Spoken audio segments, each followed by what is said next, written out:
Alors bonjour à tous et bienvenue à l'atelier d'encre végétale.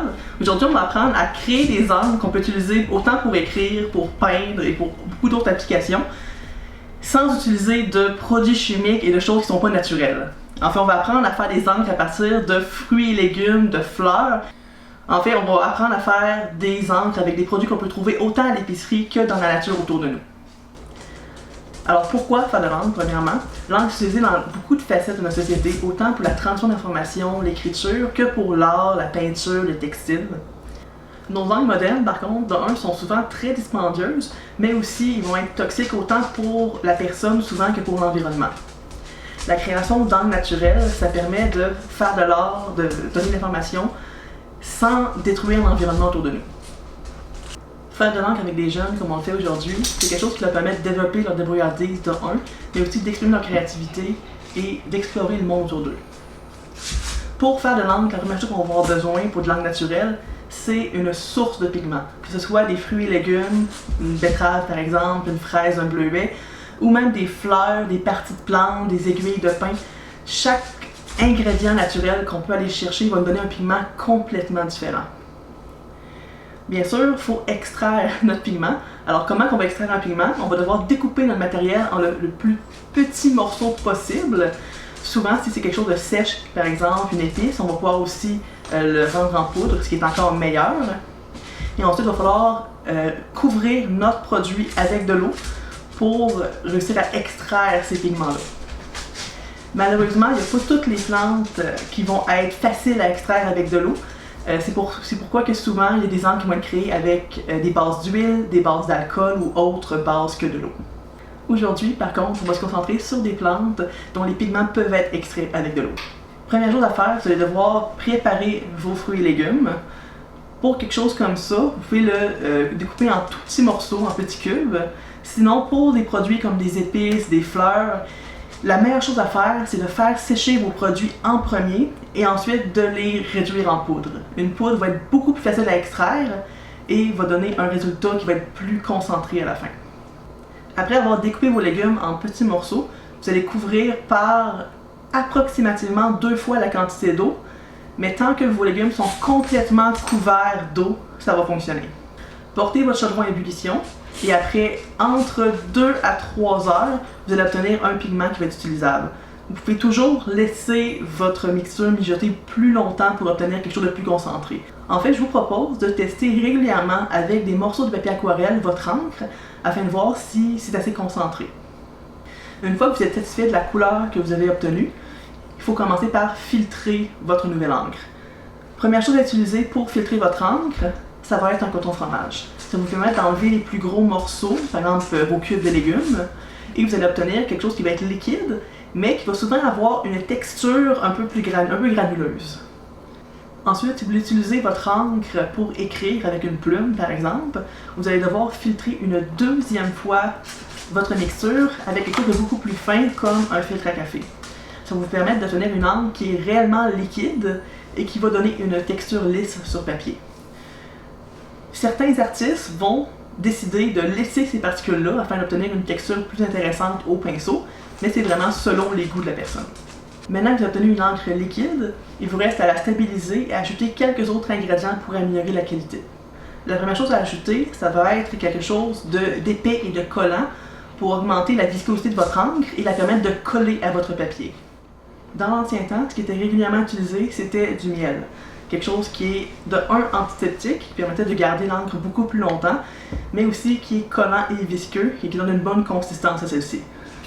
De nos jours, ce qui est régulièrement utilisé, c'est de la gomme arabique et qui va faire à peu près le même résultat que le miel, mais par contre qui ne va pas aider à la conservation de l'encre. Alors il va falloir ajouter quelque chose d'autre par-dessus. Le clou de girofle va ajouter des propriétés antiseptiques à notre encre et va empêcher la croissance de moisissures et la propagation de bactéries indésirables. Une fois que notre encre est stabilisée, il nous reste juste à l'utiliser. Il y a une dernière chose qu'on peut faire par contre avec l'encre, on peut modifier sa couleur en modifiant son pH.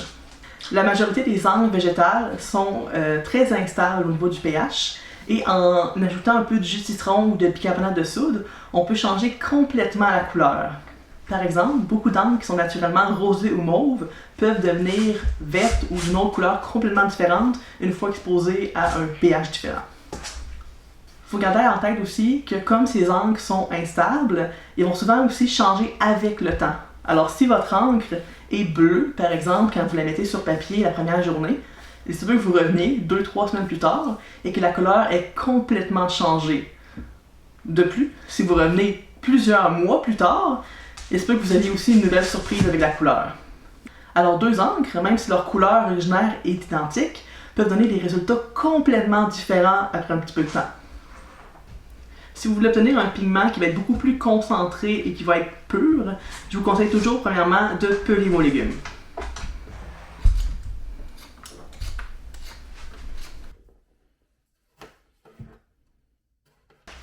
Une bonne façon de voir si votre fruit et légume contient assez de pigment pour faire de l'encre, c'est si ce fruit et légume-là tache vos mains.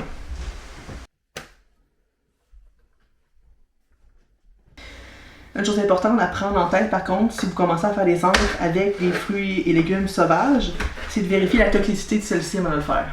Parce qu'il y a certaines plantes qu'une fois chauffées vont pouvoir être toxiques ou juste causer des problèmes. Un peu comme l'oignon par exemple, une fois qu'on le coupe, va causer un peu de douleur aux yeux, va vous faire pleurer. Il y a des plantes qui peuvent avoir des effets complètement différents une fois qu'ils vont être coupés, chauffés, etc. Et c'est toujours important de faire ces recherches avant de commencer à utiliser des plantes sauvages dans nos pratiques. Le plus petit, vous allez couper vos légumes.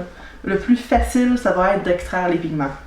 Le mieux, c'est d'émincer, ou même si vous avez accès, d'utiliser un broyeur pour réduire vos légumes en pâte. Par contre, si vous avez le temps, la meilleure solution, c'est toujours de faire sécher et de broyer vos aliments. Un cube de cette taille-là, c'est parfait pour extraire, mais si vous voulez que votre extraction soit plus rapide, que ça vous prenne peut-être 2 heures au lieu de 3 ou 5, c'est toujours mieux d'émincer.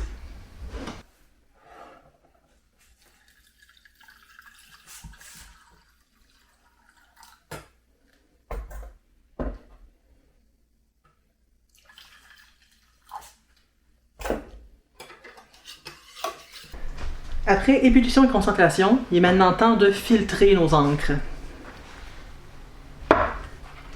On va commencer avec le coton fromage pour notre encre de betterave. Par contre, pour notre encre de fleur de pois, comme nos produits étaient déjà en poudre, il vaut mieux utiliser directement le filtre à café.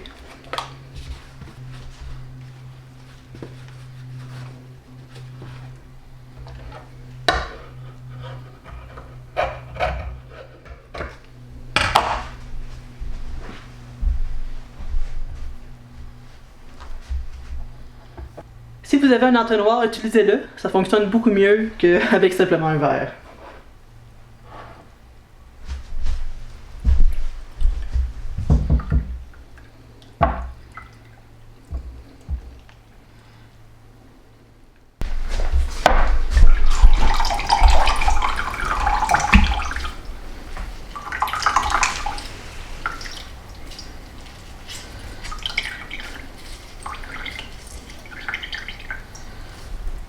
Certains artistes pourraient utiliser notre encre comme ceci, sans la filtrer plus, mais si vous voulez pouvoir écrire avec votre encre, il est mieux de la passer dans un filtre à café.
On va faire en 2 fois, ça va aller mieux.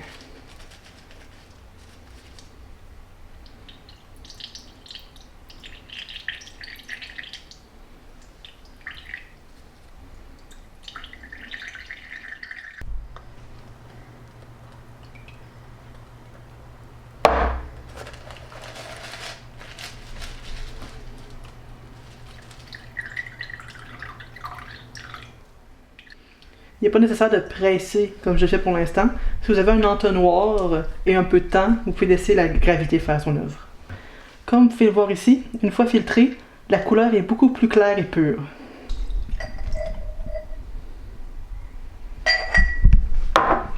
Une fois vos encres filtrées, il vous reste à les stabiliser et ajouter les autres ingrédients. Le premier est la gomme arabique, comme mentionné plus tôt.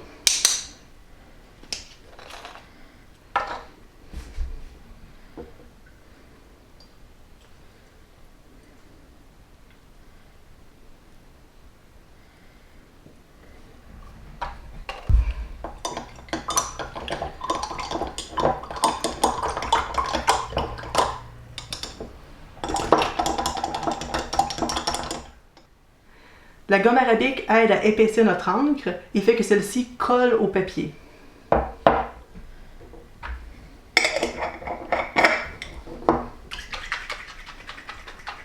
J'aime les brasser, ça monte vraiment bien la couleur. Vous pouvez, comme moi, ajouter un clou de girofle par pot. Sinon, vous pouvez aussi ajouter de l'huile essentielle de thym ou de girofle.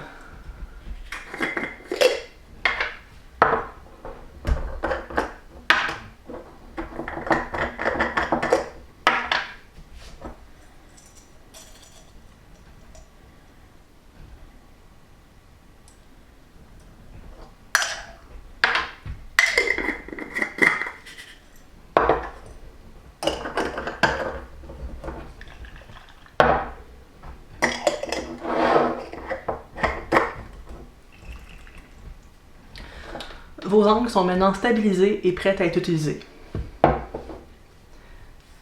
Si vous voulez modifier la couleur de votre encre, il est toujours possible de jouer avec le pH.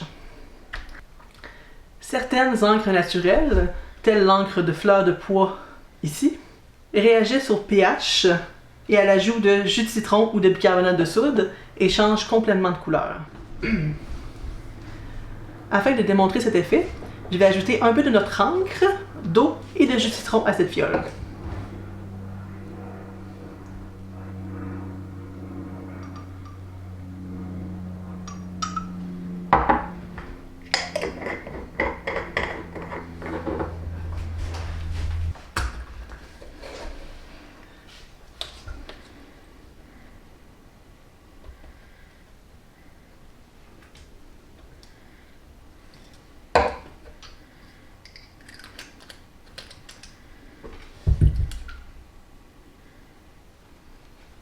Plus votre pH change, plus la couleur de votre eau sera différente.